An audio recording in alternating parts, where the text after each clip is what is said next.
Hello, this is C++ Lesson 3, Variables. This lesson will be published on June 10th at 12 p.m. Central Standard Time. Hello guys, welcome back. So, last time we looked at C++, we basically went over how to navigate through the Linux program and how to create and run your very first program, which is amazing. There's a lot more to that. Today I'll show you some things about what it means to be a variable in coding and what creating a variable actually does in our computer system. So to start, let us open up Terminal and let's go to our folder. Let's look at what we have. We have hello.cpp from our previous one and a.out. Today we're going to be focusing on variables, so it seems fitting enough that our it should be lowercase, that our next file we're going to make is going to be Nano Variables Dot Cpp.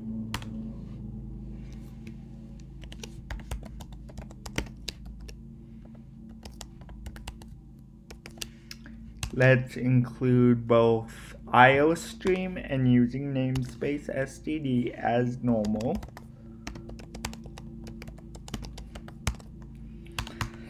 And let's create our main.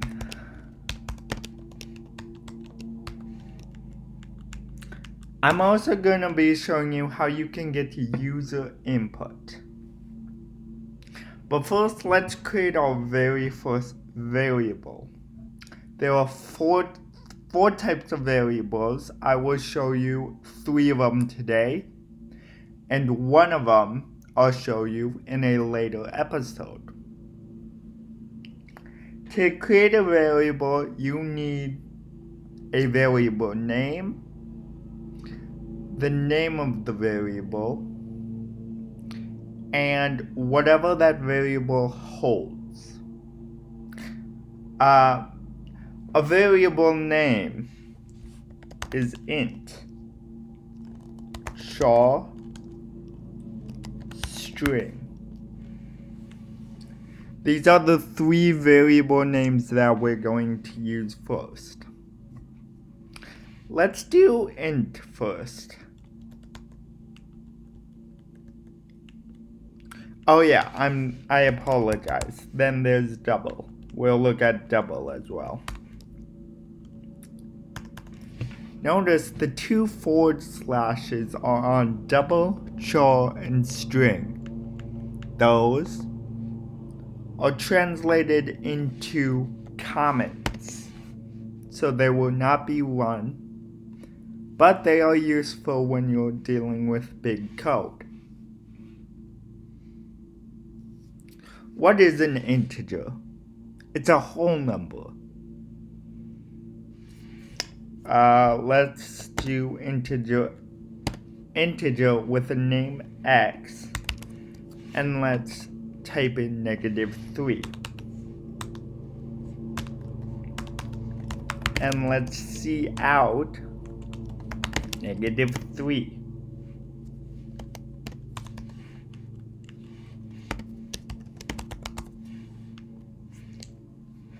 Let's now see how this runs.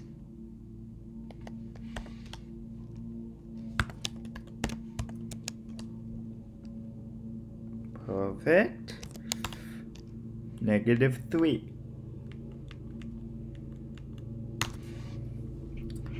Perfect. But what if we put in -3.5 And be aware, negative 3.5 is not an integer.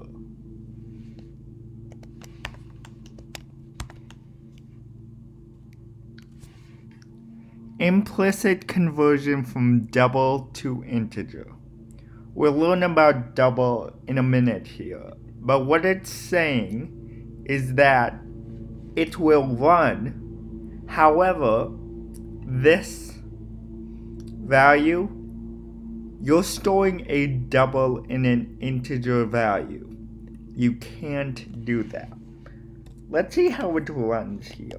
We're gonna use exclamation point dot, and it's going to put out a negative 3, even though we assign negative 3.5 to the value of x. X is an integer.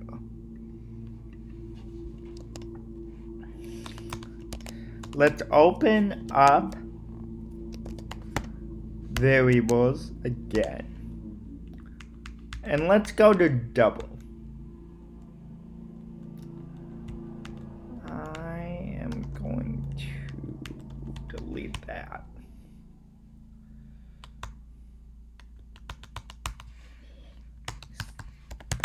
So we just covered integers. Now let's work with doubles. Double can, again, be a variable, and it can be almost any number. I'm not too sure on the difference between, well, I know the difference. So doubles can store all real numbers, but there's another type of number. It's called a floating point number that can store huge numbers, as in huge amount of bits. Each integer we put in is an amount of bits. So a floating point can hold, you would want to use a floating point if you were dealing with numbers with 1 million digits. But in this course, we will only be working with doubles, so you do not need to worry about that. Now let's put a negative 3.5 here and see this out.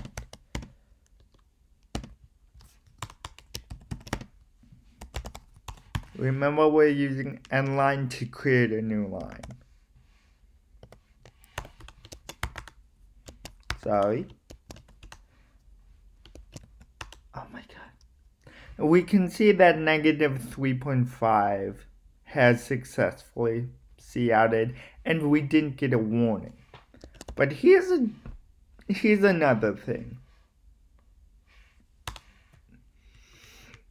Let's now change this to negative 3. And let's see what this couts. It couts a negative 3, just like an integer.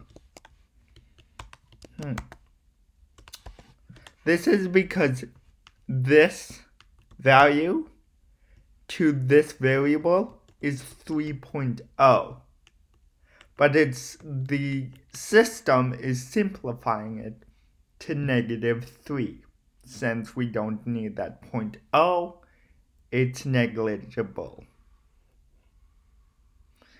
Now, I just want to talk to you about what's happening. So, let's look at this line of code right here. What is this doing? Well, we're using this system called RAM, Random Access Memory. Here's what our program is doing. It's using random access memory to pick an element in the memory to claim as its own. And in this case, the name of that element is element X. And it's only available to me at this moment. I can put data into that element. I put data number -3 into that element. So now I have an element named X that has a value of -3. Interesting enough, huh? Later we'll look at how data can impact the way we code. So to go back on variables, let's reiterate what we just did. We cannot have a double variable as an integer, but we can have an integer value as a double. Okay, so then why do we need to use integers and doubles? Can't we just use doubles? Well, you could, but in some cases, you will want to use integers. You'll want to use integers to describe the number of people in the room, or the number of cars, or anything else that is represented by only an integer. Doubles are used for decimals, fractional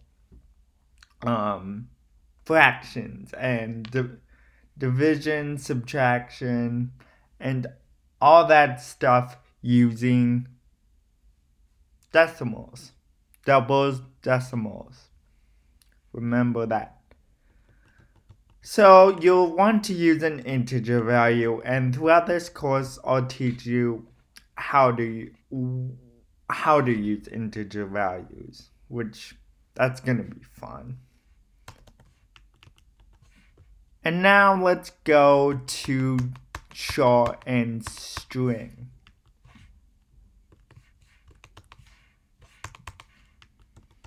What is a char? That looks weird. Char. A char is a character. We won't be using this a lot in the beginning, but towards the end I'll teach you the weird relationship between char and string. How do we define a char? Do we define it like this? Yes, but you need single quotes around it. So we're representing char with a name of X that has a value of the character A in it. This is not a string. This is a character variable. Let me write down this.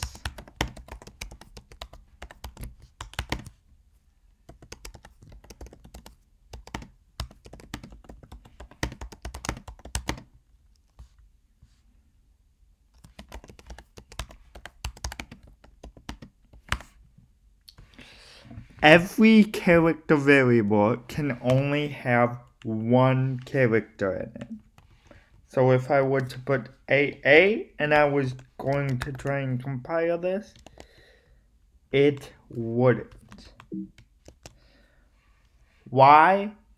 Because it's defining this as an integer. We'll learn about why in a later video, but let's change it back. Let's run this, and we don't get an error. But nothing ran. That's because we didn't see out anything. So let's see out the variable x that contains the character a, and let's endline it.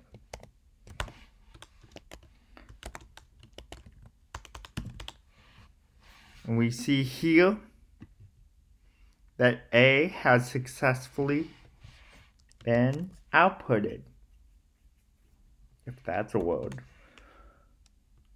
And now let's look at strings, and you'll notice a relationship between char and strings, and it's bigger relationship between doubles and ints.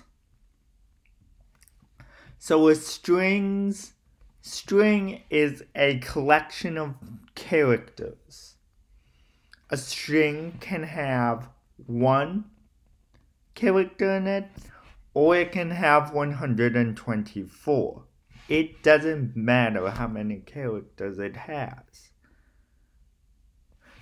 We saw in last week's episode that, if I pull it up, we use the string hello world. Now let's go back to our variables. Let's create a string x, and let's put my name in it.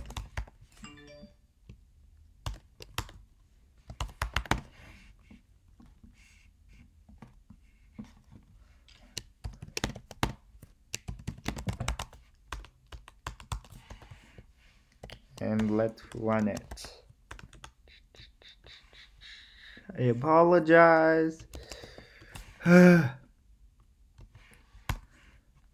Always have the semicolon. You will forget it at some point, but don't beat yourself up about it. Such an easy mistake to make. And we see my name has successfully been outputted. But wait. I want to get user input. How do I do that?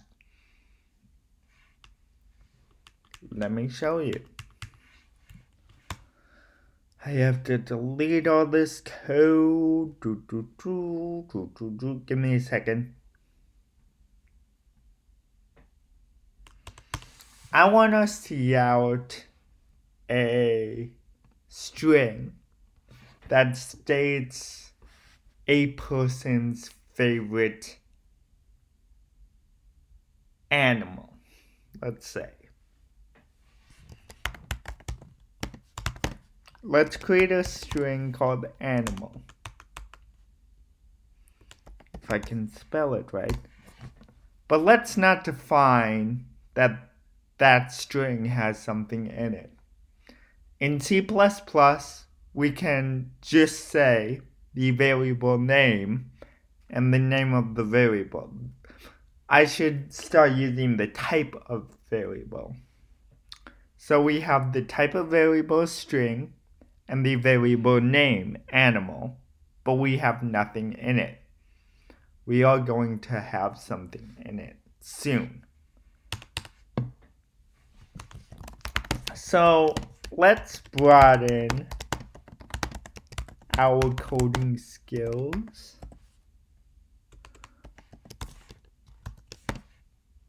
I'm gonna use \n instead of nline, since the final thing I'm in is a string, and that's actually shorter and quicker than typing out another two brackets and nline. So I said, what is your favorite animal? Now we're going to use another command that you are going to use a lot. It is another main command. It's called cin. And just like cout, it's an input method. It inputs a data value into the program so that the program can be used. But it must be put into an already declared variable. Okay? For Cn, it's going to be a little bit different because we're going to use the greater than sign, I believe. And we're going to take whatever we got from the user and we're going to put it into the variable animal.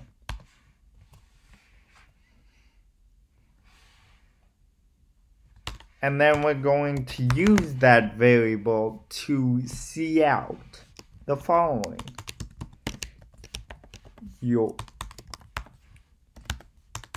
Your favorite animal is a an. And then we're going to cout the animal name and endline it. Let's see how this works.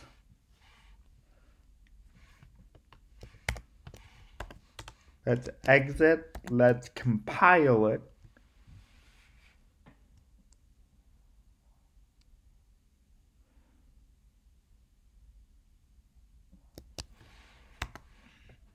Whoa, I made an egregious error. No, I didn't. I, however, did use a cout with a greater than sign. You can't do that. Every cout must have two less than signs corresponding with it, and every cin must have two greater than signs corresponding with it. Let's run this program, and it should compile. It's going to say, what is my favorite animal? I can type elephant, and it'll cout your favorite animal is an elephant. But I have two favorites. You know what? Let's run this one more time. Your favorite animal is a horse, and your favorite animal is an elephant. Perfect. So before I leave you to do the coding challenge, which is going to be in the description, I just want to reiterate what we did. We learned 4 types of variables, plus we learned how to get user input. We learned integer, int, double, decimal, char, character, and string. Thank you all for watching. If you have any questions, please leave them in the comments or contact me through one of my social medias down below. And make sure to do the challenge. It's an expansion on the challenge you did last week with greeting.cpp. Thank you so much. Have a great day.